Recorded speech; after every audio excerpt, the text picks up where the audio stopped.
memperbaiki amal kita dan perbuatan kita mendapatkan ampunan itu sudah merupakan hadiah terbesar dari Allah kepada kita. Makanya ketika Rasulullah ditanya, ya Rasulullah, manajat, ya Rasulullah supaya selamat kita ini gimana Rasulullah? Jawabannya cuma singkat saja, amsik alaika lisanaka, jaga mulutmu dari keterlanjuran. Wal yasak kabaituka, lapangkan rumahmu. Wal yabki ala khati'atika, dan sesali perbuatan-perbuatan kita yang sudah. Jadi amsik alaika lisanaka ini Rasulullah ini betul-betul mengacu ke situ, ke Al-Quran apa itu tadi, akan mendapatkan hadiah terbesar dari Allah, akan perbaiki. Salat kita itu betul benar. Nah, tapi karena kita ngomong dengan orang baik, ya, dan segala macam kita dengan beliau, ini sebenarnya secara retorika gampang diucapkan, tapi pelaksanaannya luar biasa. Kalau orang sudah ngomong sire, wah, itu sudah mulai anu tuh, wong sire mah, dia, naon dia. Jadi ini pesan Rasulullah, amsik alaika lisanaka. Jadi ucapan yang terbaik, yang paling mulia itu adalah setiap ketemu kita mengucapkan salam, artinya keselamatan, ya. Dan wayasa kabeh itu lapangkan rumahmu dengan silaturahim.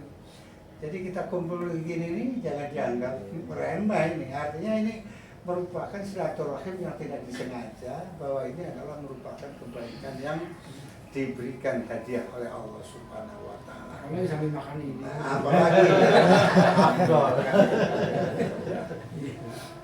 jadi kalau dikasih makanan ya silakan aja dimakan. Kalau nggak dikasih ya kelewatan akan gitu.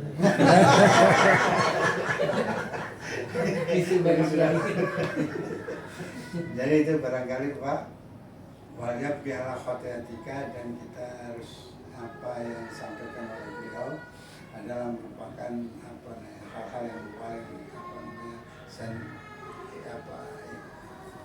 sangat mendasar, kan gitu. Maka Umar bin Khattab itu orangnya kan kasar sebenarnya, tapi ketika dia melihat dan mendengar kebaikan, dia nggak pernah menolak. Maka ketika dia sering termenung, memikirkan kelakuan dia, membunuh anaknya, segala macam, perempuan segala macam, nggak pernah berhenti dia menangis di hadapan Allah Subhanahu wa taala. Jadi terima kasih, mudah-mudahan Allah Subhanahu wa taala membimbing kita semuanya, dan akhirnya mudah-mudahan Allah memberikan ampunan. Amin. Kita masuk surga itu karena kita ampunan ya. Oke, terima kasih. Alhamdulillahirabbil alamin. Assalamualaikum warahmatullahi wabarakatuh. Baik, terima kasih. Bismillahirrahmanirrahim. Assalamualaikum warahmatullahi wabarakatuh. Waalaikumsalam. Saya Jimbayung Lia Sarif, kesepuhan warga masyarakat Banten. Sudah sejak awal kami masyarakat Banten tidak pernah menolak investasi. Buktinya di Banten ini sudah banyak kawasan industri yang sudah berjalan. Ada Krakatau Steel, ada PLTU Suralaya, ada Modern Land, Cikande, dan lain-lain. Tidak ada masalah. Karena pada dasarnya investasi itu dibutuhkan untuk menyerap tenaga kerja. Tapi dalam pelaksanaannya tentu saja kami juga menolak kalau investasi itu berekses menimbulkan penderitaan masyarakat akibat ulah oknum-oknum yang tidak bertanggung jawab, para spekulan tanah itu yang kami tolak. Kalau investor itu melakukan kegiatan dengan cara mengikuti aturan yang berdasarkan aturan pemerintah dan aturan agama, karena negara kita ini negara Pancasila yang berdasarkan ketuhanan yang Maha Esa. Jadi siapapun yang masuk ke Indonesia berinvestasi silahkan, asal jangan sampai membuat masyarakat menderita. Contohlah saya di awal tahun 1974 ikut dilibatkan dalam pembebasan lahan Krakatau Steel yang jadi kawasan industri sekarang. itu berapa kecamatan. Alhamdulillah nggak ada masalah. Bahkan sampai hari ini pun saya masih eksis sebagai pengurus di perusahaan grup Krakatau Steel yang menangani kawasan industri. Jadi diharapkan kepada para investor silakan masuk ke Banten, aman. Ya, dengan catatan ikuti aturan pemerintah dan ikuti aturan agama. Yang dianut mayoritas masyarakat Banten adalah Muslim. Ada tata nilai yang tidak boleh dilanggar. Ya, jadi diharapkan tidak ada prasangka-prasangka bahwa seolah-olah katanya masyarakat Banten menolak investasi. Tidak ada itu. Buktinya sekarang kawasan industri berjalan. Tidak ada masalah. Asal pada saat membebaskannya jangan sampai menjadikan masyarakat menderita. Misalnya tanah yang dibayar murah, kemudian pembayarannya banyak misalnya tidak selesai, lalu sungai diuruk. Sungai itu kan kehidupan. Ya, itu yang kami tolak gitu. Sepanjang itu tidak ada dan sekarang kita harapkan para investor yang ada di sana itu juga terus memperbaiki itu. Terus memperbaiki apa-apa yang waktu yang lalu banyak disalahgunakan. Nah, alhamdulillah sekarang pemerintah sudah mencabut PSN-nya. Artinya mereka sudah tidak bisa lagi menggunakan fasilitas negara. Mari kita bersama-sama kawal dan jangan sampai investasi terganggu. Itu tetap kita akan jaga. Ya, dengan catatan jangan melanggar aturan. Apalagi sekarang pemerintah sudah membatalkan PSN-nya. Itulah dari yang kami harapkan. Semoga pemerintah juga dengan berturut-turutnya turun perintah dari Presiden tentang PKH, kemudian alih fungsi yang dulu salah, ya sekarang diambil alih kembali oleh negara.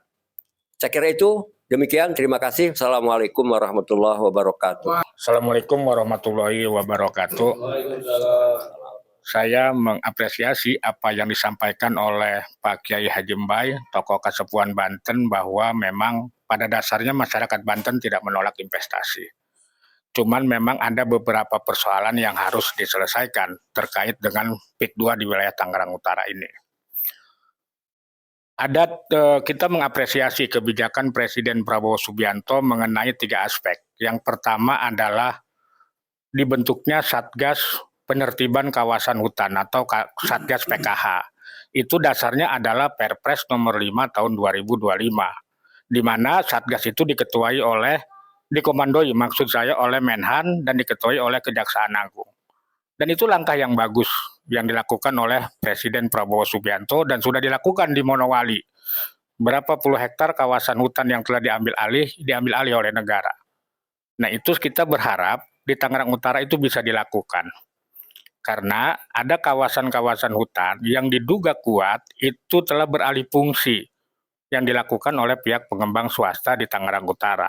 Oleh karena itu, peran Satgas PKH dibutuhkan dalam hal ini untuk mengambil alih kawasan hutan yang telah beralih fungsi tersebut. Yang kedua, terkait dengan moratorium. Kita tahu Tangerang Kabupaten atau Kabupaten Tangerang kan telah mengeluarkan Perda nomor 9 tahun 2020 tentang tata ruang dan wilayah, mengganti Perda tata ruang dan wilayah nomor 11 tahun 2011, juga diikuti oleh Perda Provinsi Banten tentang tata ruang nomor 1 tahun 2023. Cuma di sini saya mengkritisi Perda Provinsi Banten nomor 1 tahun 2023 tentang tata ruang ini. Dalam sejarahnya Perda diterbitkan, Perda Tata Ruang dan Wilayah nomor 1 tahun 2023 ini mencabut Perda nomor 5 tahun 2014 tentang lahan pangan pertanian berkelanjutan. Sehingga Provinsi Banten tidak ada kawasan lahan pangan pertanian berkelanjutan atau LSD, lahan sawah dilindungi.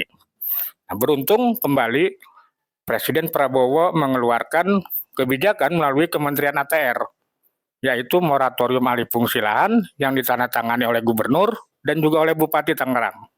Tugasnya apa? Mengembalikan lahan-lahan pertanian yang telah dialih fungsikan, baik itu dialih fungsikan tata ruangnya maupun fisiknya. Karena wilayah Banten Utara atau Tangerang Utara adalah merupakan wilayah kawasan pertanian beririgasi teknis. Nah, ini juga harus ditindaklanjuti, disikapi. Yang ketiga terkait dengan GTRA, Gugus Tugas Reforma Agraria. Gugus Tugas Reforma Agraria ini di Provinsi Banten pada bulan Maret 2025 sudah dilantik dan ketuanya adalah Gubernur Banten, Pak Andra Soni sebagai Ketua Gugus Tugas Reforma Agraria. Tujuannya apa? Agar konflik agraria yang ada di wilayah Banten ini diselesaikan. Karena tugas gugus tugas reforma agraria adalah menyelesaikan konflik agraria. Konflik agraria itu bukan hanya persoalan pertanian, tapi juga menyangkut persoalan kehutanan, kawasan pesisir, dan juga wilayah laut. Itulah tugas gugus tugas reforma agraria. Oleh karena itu saya berharap dengan hadirnya para kesepuhan tokoh Provinsi Banten ini agar Pak Andra Soni untuk berdiskusi dengan para tokoh Banten, meminta masukan karena biar bagaimanapun kami samina watona dengan para tokoh di Banten ini. Dengan adanya alih fungsi lahan secara ilegal ya tidak resmi, contohlah Al-Muktabar, PJS Gubernur Banten kan telah mengalihfungsikan kawasan hutan untuk kawasan produktif. Dan dia telah berkirim surat faktanya kepada Kementerian Kehutanan. Nah, oleh karena itu, pejabat-pejabat seperti Al-Muktabar atau yang di Kabupaten Tangerang semestinya juga ikut diperiksa oleh entah itu KPK atau APH yang lain. Gitu loh. Tujuannya apa? Agar semua menjadi transparan. Tidak mungkin logikanya pembangunan investasi ini dilanggar kalau tidak melibatkan para pejabat di daerah. Ya oknumnya, saya kembali kepada apa yang disampaikan oleh Pak Kiai Haji Mbai bahwa kita apresiasi tidak menolak investasi, tapi investasi yang bermartabat ya Pak Kiai, yang tidak merampas tanah negara, tidak merampas tanah rakyat yang ada di wilayah Banten Utara. Saya pikir itu.